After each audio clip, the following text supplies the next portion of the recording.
you, everybody. Great to see all your happy faces, and hopefully they'll still be happy by the time I finish my routine. Yes, it's so nice to see everybody. I see my friend Russ Brumley is here. Russ and I were talking after church several months ago, and we were discussing how humor and jokes keep changing depending upon the time and circumstances that happen. And he was telling about a joke about a Japanese car manufacturer where they were trying to get a name, and you remember the old Datsun cars? Yeah. And so the punchline was Datsun, and so it was a very funny joke. But lo and behold, a few years later, they changed the name of the company to Nissan and absolutely ruined his joke. Sorry about that, Russ. I'm still telling anyway. That's showbiz. Showbiz. Okay, well, I've been handed today's stock and business and commercial commodities report here. You know that the stock market has been going crazy lately. So this is the latest stock and commodity report. Let's see now. Helium was up and feathers were down. Paper was stationary. Knives were up sharply, and the cows steered into a bull market. Pencils lost a few points. Elevators were up and then down and then up again, while escalators continued their slow decline. Weightlifting equipment was up in heavy trading, and mining equipment hit rock bottom. The market for raisins dried up, and Coca-Cola fizzled. Caterpillar stock inched up a bit, and the profit for girdles was severely stretched. And Scott tissue hit a new bottom, and diapers remained unchanged.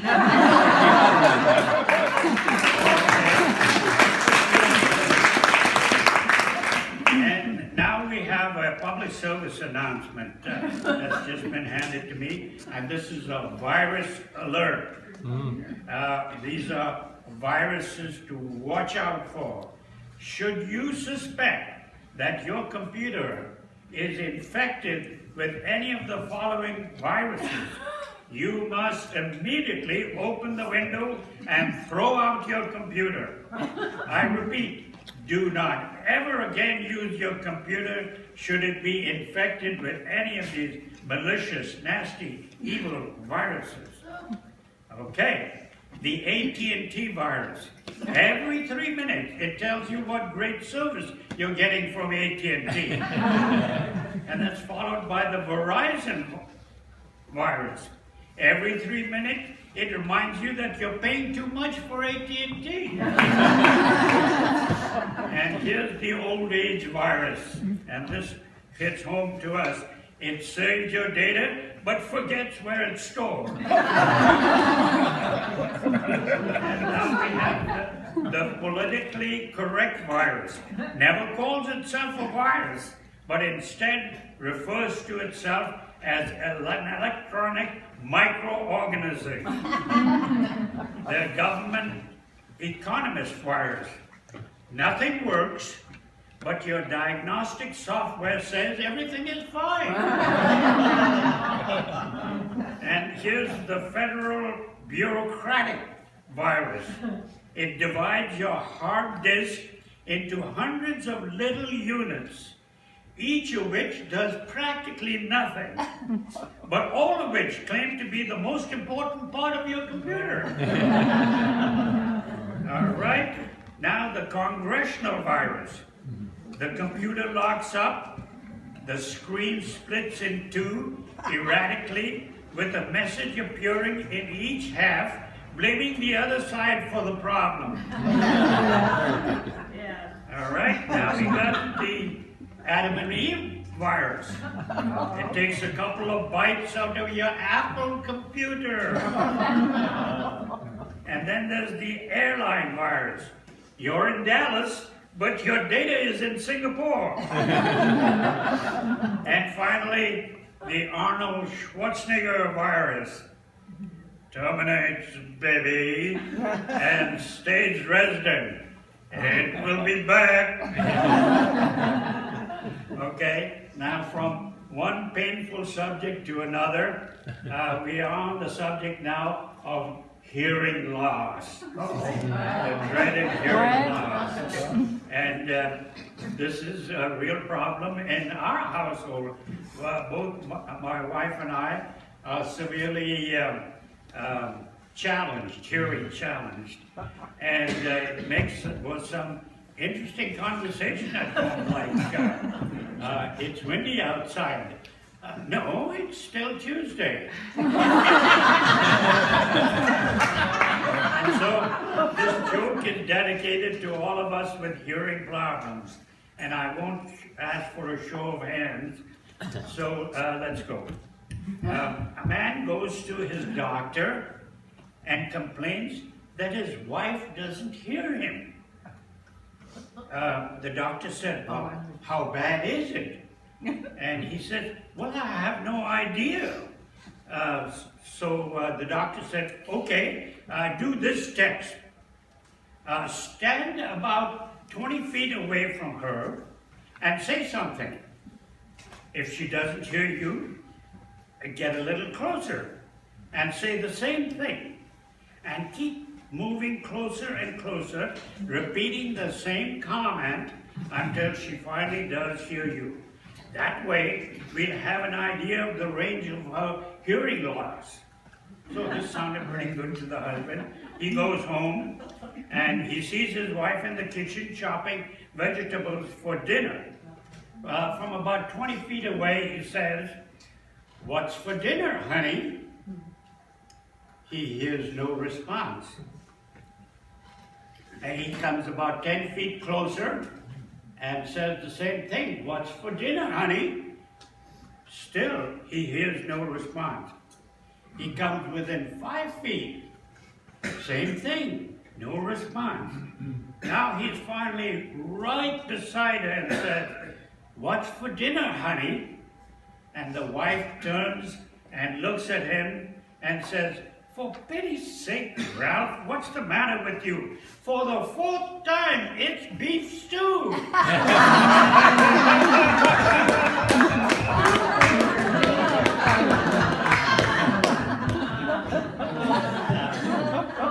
Now I have a story about Charlie the barber. Now Charlie the barber was a very good barber. But the only problem is that he was very, very negative. And as he would cut his client's hair, he would complain about the taxes and the problems of congestion on the highway and the mess in Washington and the crooked politicians, pollution and the high crime and so forth. He just complained. So our friend Joe, a good client of his, comes one day to get a haircut and says, "Charlie, I want you to give me the best haircut you got because I'm going on a trip to Europe."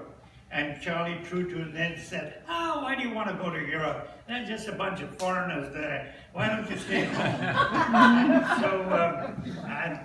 Joe said, No, Charlie, I've got this great trip planned. I'm going to a lot of countries in Europe, and I'm going to go to Italy. He said, "Oh, Italy, that's the worst of the lot. Just a bunch of Italians there." And so the guy said, No. I'm going to be in Italy for a while, and I have connections with some friends, and I may even get an audience with the Pope. And Charlie said, "Get out of here. You won't get within a quarter of a mile of the Vatican. The crowds will be so bad." And Joe says, no, Charlie, you can't discourage me, I'm going. And so Joe goes on his trip. 2 months later, he's back in the barber chair, and Charlie says, the world traveler has returned. How was it? And Joe said, oh, Charlie, it was just absolutely wonderful. Fantastic. Europe was great, and Italy was the best of the lot. I really enjoyed it. And I want you to know, I did indeed get an audience with the Pope. And Charlie says, no kidding. And he said, yes, Charlie, I'll never forget what the Holy Father said to me as he laid his hand on my head as I knelt before him. What did he say? He said, my son, where did you get this lousy haircut?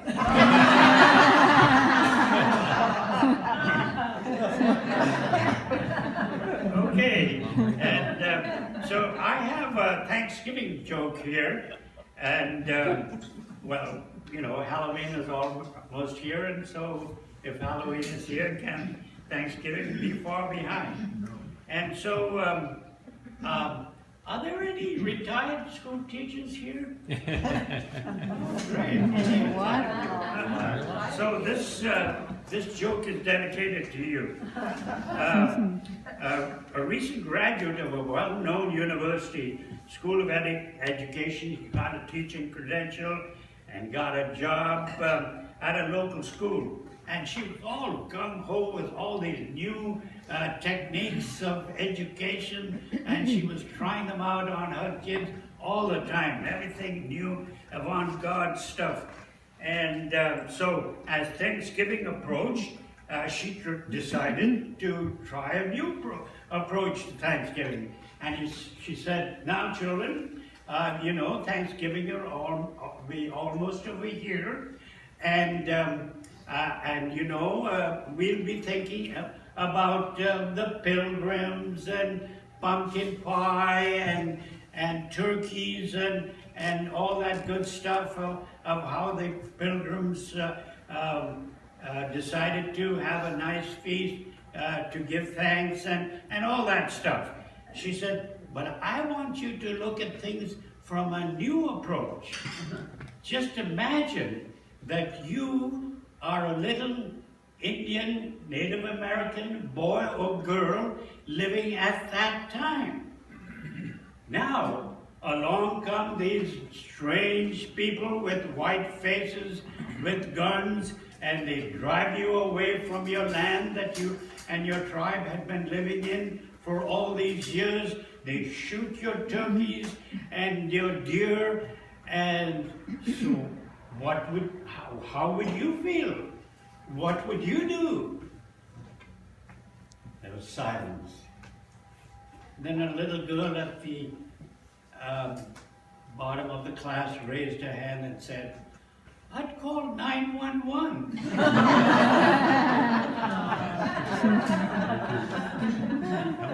Okay, so now my next story is entitled Murder at Costco.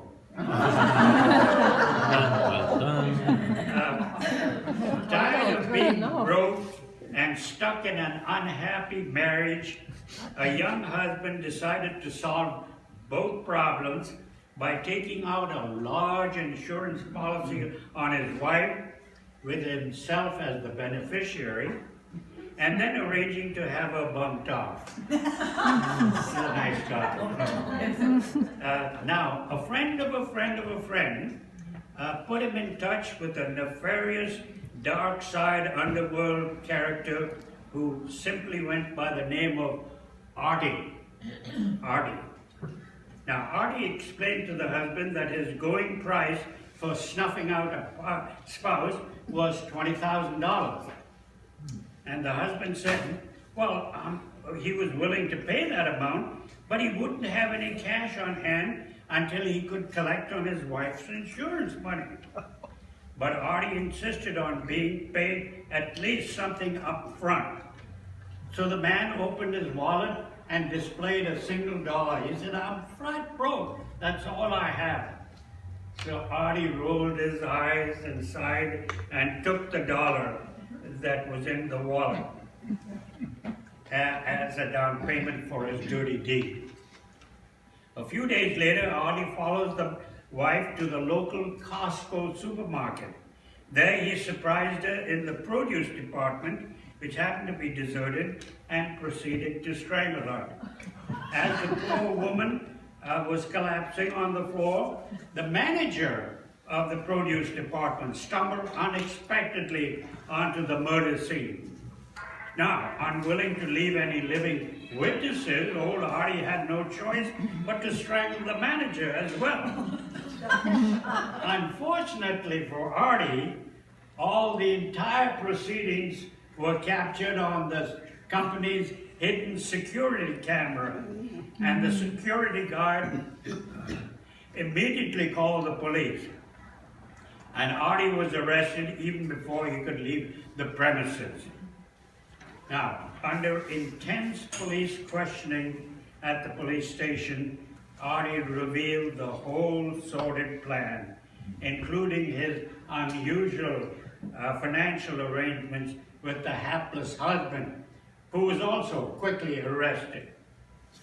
The next day, the newspaper headline declared, oh, you're going to hate me for this, Artie chokes 2 for $1 at Costco.